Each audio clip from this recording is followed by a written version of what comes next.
कहते हैं ना बहनों, कथा अधूरी छोड़ दी जाए तो कृपा भी अधूरी रह जाती है। इसीलिए चलो हम सब मिलकर पूरे मन से, पूरे भाव से इस कथा का श्रवण करते हैं। यह कथा है माता पार्वती और भगवान शिव के मिलन की। भाद्रपद मास की तृतीया तिथि को हरतालिका तीज का व्रत किया जाता है। कहते हैं कि स्वयं माता गौरी ने तपस्या करके भगवान भोलेनाथ को अपने पति रूप में प्राप्त किया था। तभी से यह व्रत स्त्रियां करती आई हैं, ताकि उन्हें भी जीवन में अटल सौभाग्य और अपने पति का अखंड साथ मिले। बहनों, एक बार की बात है, हिमालय पर्वत के घर में माँ पार्वती जी जन्मी थी। जब पार्वती जी बड़ी हुई तो उनके मन में केवल एक ही संकल्प था, मैं भोलेनाथ को ही अपने पति रूप में चाहती हूँ। निश्चय से देवर्षि नारद जी भी प्रसन्न हुए और उन्होंने माता पार्वती के माता पिता से कहा, देवी को तो केवल महादेव ही पति रूप में सुशोभित करेंगे। परंतु हिमालय राज को यह बात समझ न आई। उन्होंने तो अपनी पुत्री का विवाह भगवान विष्णु से करने का निश्चय कर लिया। लेकिन बहनों, जब पार्वती जी को यह समाचार मिला तो उनका हृदय व्याकुल हो उठा। उन्होंने अपनी सखियों से कहा, मेरा मन केवल भोलेनाथ में ही रमता है, मैं उन्हीं को पति रूप में चाहती हूँ। यदि मेरा विवाह किसी और से हुआ तो मेरा जीवन व्यर्थ हो जाएगा। सखियों से यह कहकर माता पार्वती रोने लगी। सखियों ने उन्हें समझाया और कहा, हे पार्वती, तुम निराश मत हो, हम तुम्हें वन में ले चलती हैं। वहां तप करके तुम अपने आराध्य को अवश्य पालोगी।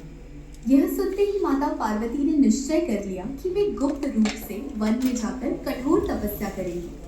और बहनों, वही दिन था भाद्रपद मास की शुक्ल पक्ष की तृतीया तिथि। अपनी सखियों के साथ माता पार्वती गुप्त रूप से घर से निकल पड़ी और घने वन में जाकर उन्होंने रेत से शिवलिंग बनाकर उसकी पूजा आरंभ कर दी। बहनों, जब माता पार्वती ने घने वन में जाकर अपना तप आरंभ किया तो उनका संकल्प अत्यंत दृढ़ था। वे दिन रात केवल एक ही भाव से भगवान शिव का स्मरण करती, न वे सुख सुविधाओं की परवाह करती, न आहार जल की चिंता। बस उनका ध्यान अपने आराध्य में ही केंद्रित रहता। धूप बरसात सर्दी गर्मी सब सहती, लेकिन उनकी साधना में जरा भी कमी नहीं आई। उनकी सखियां भी उनके साथ थी। वे उन्हें संबल देती और इस पावन तपस्या में सहभागी बनकर उनके उत्साह को बढ़ाती। बहनों, कहते हैं कि उस दिन जब माता पार्वती ने रेत से शिवलिंग बनाकर उसका पूजन किया तो वहां चारों ओर एक अद्भुत प्रकाश फैल गया। वातावरण में सुगंध फैलने लगी, पक्षियों ने मधुर स्वर में गान किया और हवाएं भी मानो माता पार्वती की तपस्या का गुणगान करने लगी। इधर स्वर्गलोक में यह समाचार पहुंचा कि हिमालय कुमारी पार्वती वन में जाकर भोलेनाथ को पति रूप में पाने के लिए कठोर तप कर रही है। देवगण यह देख चकित हुए। देवराजेंद्र तो और भी चिंतित हो उठे। उन्हें भय हुआ कि यदि पार्वती जी की तपस्या सफल हो गई तो भोलेनाथ प्रसन्न होकर संसार के संतुलन को बदल सकते हैं। इसलिए उन्होंने अपने दूतों को भेजा कि जाकर पार्वती जी की तपस्या भंग करें। बहनों, देवताओं ने तरह तरह के मायाजाल रचे। कभी वे सुंदर पुष्पों की वर्षा करने लगे, कभी मधुर संगीत बजने लगा, कभी अद्भुत दृश्य सामने आने लगे। तब पार्वती का मन अडिग रहा। वे न डगमगाई न विचलित हुई। नेत्र शिवलिंग पर टिके रहे और उनके हृदय में केवल भोलेनाथ का ही स्मरण गूंजता रहा। तभी वहां स्वयं भगवान शिव प्रकट हुए। उन्होंने माता पार्वती की कठोर साधना और अटूट निष्ठा को देखकर प्रसन्न होकर उनसे कहा, हे देवी, तुम्हारा यह तप और तुम्हारा यह अटल संकल्प देखकर मैं अत्यंत प्रसन्न हूँ। तुम जो चाहो वह वरदान मांगो। माता पार्वती हाथ जोड़कर बोली, Born of the same earth, yet never the same. Every gemstone shines differently, holds time differently, just like us. Some carry a fire within, some calm like the ocean at dawn.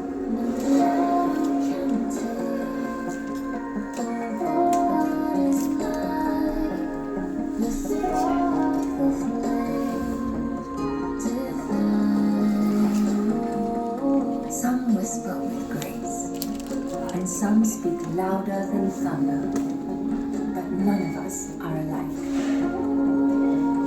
माता पार्वती हाथ जोड़कर बोली, प्रभु, मेरा मन केवल आपके चरणों में ही समर्पित है। जन्मांतर तक आपको ही अपने पति के रूप में चाहती हूँ। भगवान शिव मुस्कुराए और बोले, देव, आज से तुम मेरी अर्धांगिनी हो। तुम्हारे इस तप से ही यह तीज व्रत सदा सदा के लिए पुण्यकारी और कल्याणकारी बन गया। जो भी स्त्री इस व्रत को सच्चे मन से करेगी, उसे अखंड सौभाग्य और पति का अटल प्रेम अवश्य मिलेगा। इसे ही बहनों, यह हरतालिका तीज का व्रत प्रारंभ हुआ और आज तक हमारी बहनें बड़े प्रेम और श्रद्धा से इस व्रत को करती आ रही हैं। तो सखियों, भगवान शिव के वरदान को पाकर माता पार्वती का हृदय जैसे आनंद से भर उठा। उनका तप सफल हो गया था और उनके जीवन का सबसे बड़ा उद्देश्य पूर्ण हो गया था। उनकी आंखों से अश्रुधारा बहने लगी, पर वे अश्रु दुख के नहीं बल्कि परम आनंद और कृतज्ञता के थे। सखियां भी यह दृश्य देखकर अभिभूत हो गई और उन्होंने प्रसन्नता के गीत गाने आरंभ कर दिए। जब इस समाचार की आभा पूरे वन में फैली, तो वहां का हर वृक्ष, हर पत्ता, हर जीव जैसे इस पवित्र क्षण का साक्षी बन गया। बहनों, कहते हैं कि उस समय वनों में खिले फूलों ने स्वयं झरकर माता पार्वती और भगवान शिव पर पुष्प वृष्टि की थी। वातावरण इतना दिव्य और पवित्र था कि मानो स्वयं देवगण भी इस मिलन का स्वागत करने उतरे हों। हिमालयराज जब यह जान पाए कि उनकी पुत्री गुप्त रूप से वन में जाकर तप कर रही है, तो उनका हृदय व्याकुल हो उठा। वे सखियों से यह समाचार सुनकर तुरंत वहां पहुंचे। उन्होंने देखा कि पार्वती जी धूल और तपस्या की कठोरता से कृशकाय हो चुकी थी, परंतु उनके चेहरे पर एक अनुपम तेज झलक रहा था। हिमालयराज की आंखें भर आईं और उन्होंने अपनी पुत्री को हृदय से लगा लिया। तभी देवर्षि नारद जी प्रकट हुए। उन्होंने हिमालयराज से कहा, राजन, देवी पार्वती का यह तप संसार के लिए उदाहरण है। यह व्रत अब सदा सर्वदा के लिए कल्याणकारी बन गया है। आपकी पुत्री ने अपने अटूट संकल्प से स्वयं महादेव को प्रसन्न किया है। यह सुनकर हिमालयराज भी भाव विभोर हो गए और उन्होंने अपनी पुत्री के इस संकल्प को स्वीकार कर लिया। बहनों, कहते हैं उसी दिन से यह परंपरा आरंभ हुई कि स्त्रियां हरतालिका तीज का व्रत करती हैं। दिन रात भगवान शिव और माता गौरी का पूजन करती हैं, जागरण कर कथा सुनती हैं और भोर होते ही अपने पति की लंबी आयु और अखंड सौभाग्य का आशीर्वाद मांगती है। इस व्रत को करने वाली स्त्रियों का जीवन मंगलमय होता है और उनके वैवाहिक जीवन में कभी कोई संकट नहीं आता।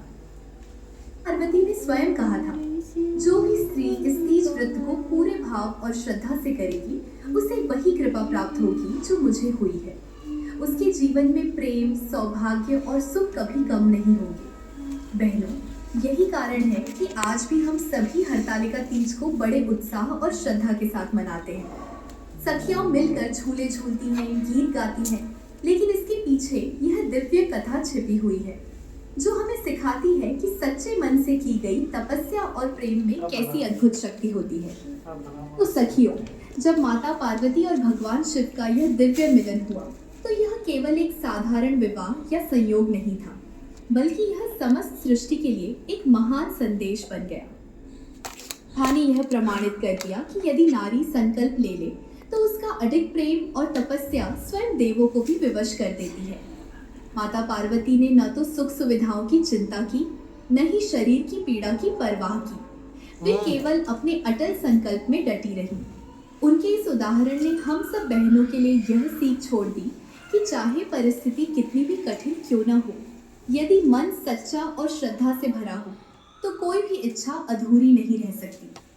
बहनों, यह भी कहा जाता है कि जब माता पार्वती तपस्या कर रही थी, तो उस समय उनके शरीर की स्थिति बहुत ही दुर्बल हो गई थी। वर्षों तक तप करते हुए उन्होंने केवल पत्तों का आहार लिया। कभी कभी तो वे केवल जल कर ही रहती और कई बार तो पूर्णतः निराहार रहकर दिन रात ध्यान करती। धीरे धीरे उनका शरीर इतना कृशकाय हो गया कि वे अस्थिपंजर समान लगने लगी, परंतु उनकी आंखों में एक अद्भुत तेज, एक दिव्य ज्वाला जलती रहती थी। वह था उनके भोलेनाथ को पाने का संकल्प। उनकी सखियां जब यह देखती तो व्याकुल हो जाती।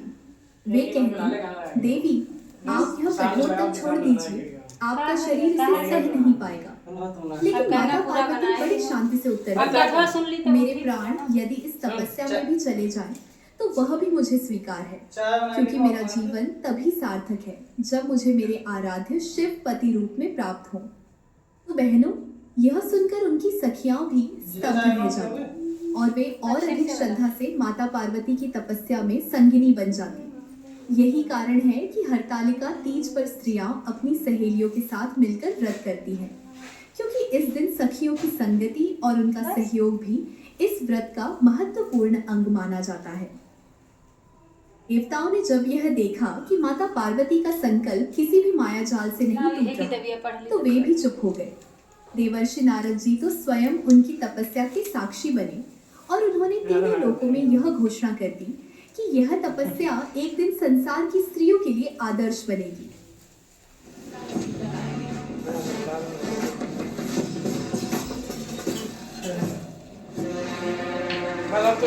शॉर्ट वीडियो बनानी है बहुत बनानी अरे बच्चा के साथ ये वीडियो कोई डाला है? वीडियो वाली तो लंबी है सीधा सीधा YouTube पे रहेगी ऐसे पड़ जाएगी What's up, Mom?